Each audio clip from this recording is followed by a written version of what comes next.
Oluvannyuma lwa poliisi y'Empigi okugomba obwala mu Ivan Muwanga ateeberezebwa okusaddaaka abantu mu bitundu eby'e Kammengo olunaku lw'eggulo olwaleero olufunye olukusa lwa kkooti ekedde kwaza masabo gonna agaakali butemu ono n'okusimula ekifo kyonna okuzuula ebisigalira by'abafu.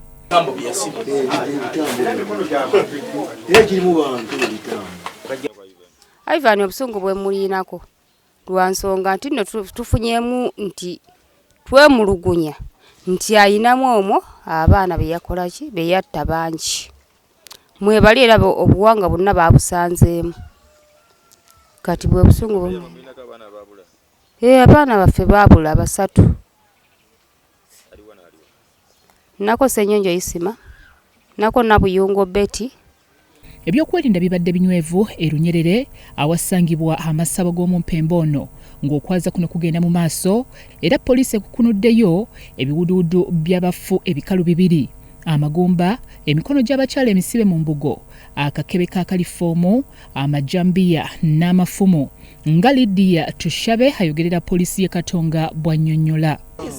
Nedda zino ngala za mwana na mukazi. So twakizudde nti mu nyumba omwe yali yaziikamu emirambo 2 tugijjeeyo obuwanga obusukka mu 6 amagumba getuteebereza nti g'abantu era ne basanga mu samize ddala ne basangayo emikono gy'omwana nga agizinze mu buggo ne tusangayo amajambiya amafumu ne ekikebe ekiteeberezebwa okuba kibaddemu kalifoomu.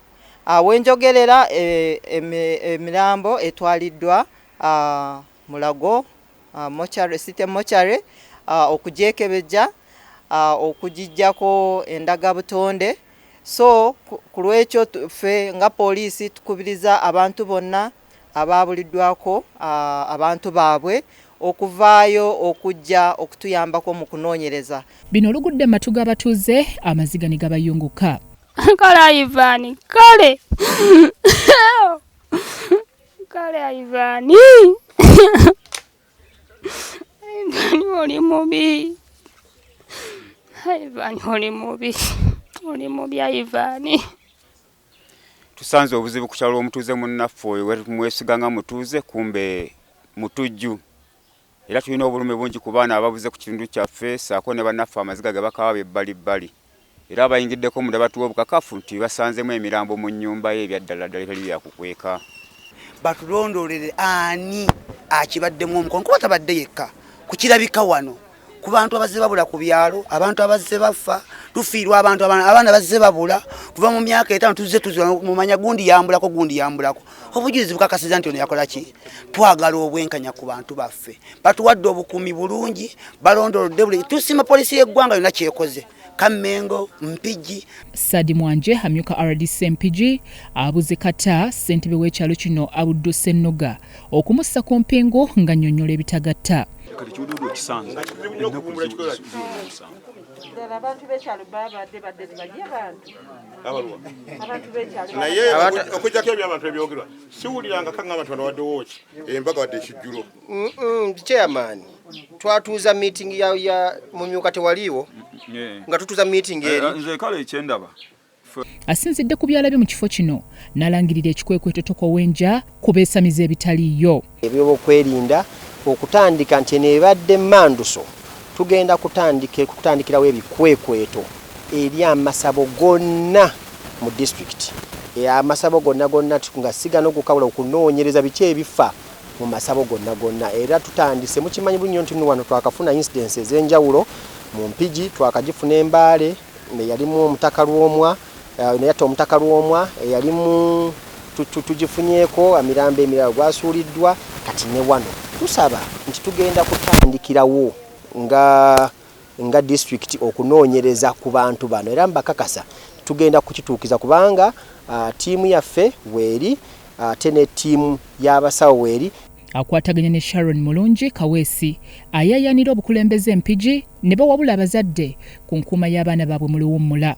Bazadde banange naddala abali mu kitundu ky'e Kammengo saako n'eggwanga lyonna abaana tukimanyi nti bali mu luwummula abaana beetaaga okukuuma twongere nnyo okulanga tubeera bakalaativu buli muzadde wooli tomala ddakiika 5 nga tonamanya mwana wo waali kubanga n'abeesunze okubatemula nga bamwami Ivan nabo bangi n'olw'ensonga eyo tufube okulanga abaana bali mu holiday tubakuuma tubakumaakuma tubeera nabo tubabeera kumpi ate era n'abatemu nkubirizanya ab'ebyokwerinda okubalwanyisa. Nnalongo Nansamba kw'ossa n'abakulembeze abalala bavumiridde ettemu erisusse mu basamize. Naye nga si musamize kubanga batugambye nti kuno okuviira ddala mu COVID abaana bazze babula okamala obukamazi emirambo egiri wano bulinga busiisi naye nga bassebo ne bannyabo tutambudde ne tutuuka wano ng'ono si musawo wabula mutemu. Era embeera eri ku kitundu oba okutwaliza mu muluka ogutulinaaniganya ogulinaanya omuluka gwange gwe ntwala yankubizza nnyo enkikwe kuba omusajja nze mbadde mulaba muka Mmengo ng'atambula musisinkana mu mmotoka naye nga simanyi nti musajja musawo muganda oba muntu alimu embeera bw'etyo nga mmanyize musajja musuubuzi yateekawo fakitole ye kuyamba bantu okubeera ng'afunamu akasente naye ate ekyasinze okuneewunya omu ku baduleva abatwala ebintu bye byatunda ate gwe yasaddaakidde omwana ng'ate mulirwanaawe ne kineewunyisa ddala nti omuntu gw'okozesa ate n'omuttira omwana n'otafunamu kwesika kwonna naawe omulala omulala gwe yadde akwata okubiri ng'era wa mulirwanaawe naye yeyayise ku njegoyego y'okumutta kyatwewunyisizza nnyo. Ebizuuliddwa poliisi byonna ebitutte mu ddwaliro ekkulu e Mulago byekebejjebwe oluvannyuma Muwanga yeetikka omusalaba gwe mu kkooti nga Lydia Tushabe ayogerera poliisi y'e Katonga Bwatanya.